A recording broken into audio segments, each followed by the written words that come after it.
ये paper leak हो जाता है और आनन फानन में उसे एक पेपर को रद्द किया जाता है। जैसे ही हम लोग आंदोलन करती का जांच का मांग कर रहे थे, एसआईटी का जांच का एक लॉलीपॉप दिखा करके उसको भी दबाने का प्रयास किया गया है। और जेपीएससी का एग्जाम 2 साल के बाद हुआ और इतना जल्दीबाजी में सरकार ने हड़बड़ी में गड़बड़ी कर दिया। मात्र 13 दिन मिला और जेपीएससी जो है 11वीं जेपीएससी का एग्जाम हुआ। उसमें हम लोग बार बार बोल रहे थे कि कम से कम जो नियम है 45 दिन का समय होना चाहिए। जो 17 मार्च को एग्जाम हुआ है जेपीएससी का, बहुत बड़ा उसमें गड़बड़ी और हड़बड़ी और तमाम प्रकार के भ्रष्टाचार के आरोप लग रहे हैं पूरे झारखंड में।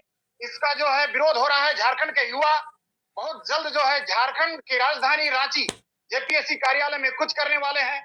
तो ये इस स्थिति को पैदा करने वाले मुख्यमंत्री हेमंत सोरेन जी हैं और वर्तमान में चंपई सोरेन जी जो हैं, उनसे बहुत उम्मीद था, लेकिन हम लोग को निराशा हाथ लगा है।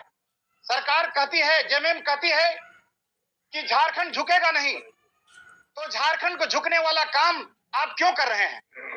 झारखंड के सीजीएल का पेपर लीक हो जाता है, जेपीएससी में गड़बड़ी हो जाता है, आप जो है मुख्यमंत्री जमीन का घोटाला से जेल के सलाखे के अंदर चले जाते हैं और आप बोलते हैं झारखंड झुकेगा नहीं। आप झुकने वाला काम क्यों करते हैं?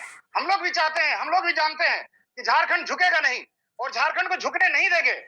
लेकिन आप जो सरकार है, आपको संवेदनशील होना चाहिए था युवाओं के प्रति, लेकिन आपने कोई ऐसा काम नहीं किया। 4 साल बर्बाद किया है झारखंड के युवाओं का।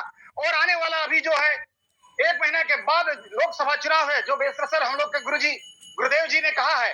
तो आपने देखा है कि हम लोग जो निर्णय ले रहे हैं जेपीएससी बी पेपर में, हम लोग सवाल करने आए हैं सरकार से इस प्रेस माध्यम से कि बी पेपर जो मिला था उस दिन करीब 3 लाख लगभग एग्जाम दिए हैं। 3 लाख में बी पेपर जितने लोगों को मिला है उसमें 25% लगभग बी पेपर, यानी कि करीब 25,000 के आसपास स्टूडेंट का बी पेपर का 2 सेट मिला हुआ है। उसमें भारी गड़बड़ी मिला है।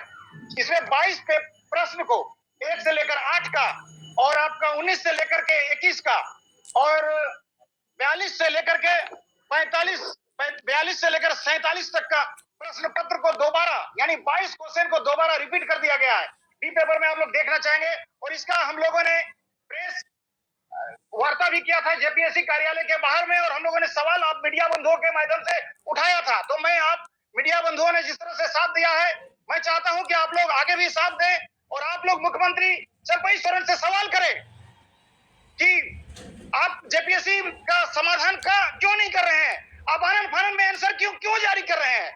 तो हम लोग ये सवाल करने आए हैं। नहीं तो 1 अप्रैल को 1 लाख से ज्यादा युवा जो है झारखंड की राजधानी और जेपीएससी कार्यालय में यहाँ पर कुछ करेंगे और सरकार को सबक सिखाने का काम करेंगे। मुख्यमंत्री हेमंत सोरेन और चंपई सोरेन से अंतिम में इतना ही कहना चाहता हूं कि आप युवाओं का समस्या का समाधान नहीं करना चाहते, नहीं सकते हैं, तो आप इस्तीफा दे दीजिए। धन्यवाद। जोहार।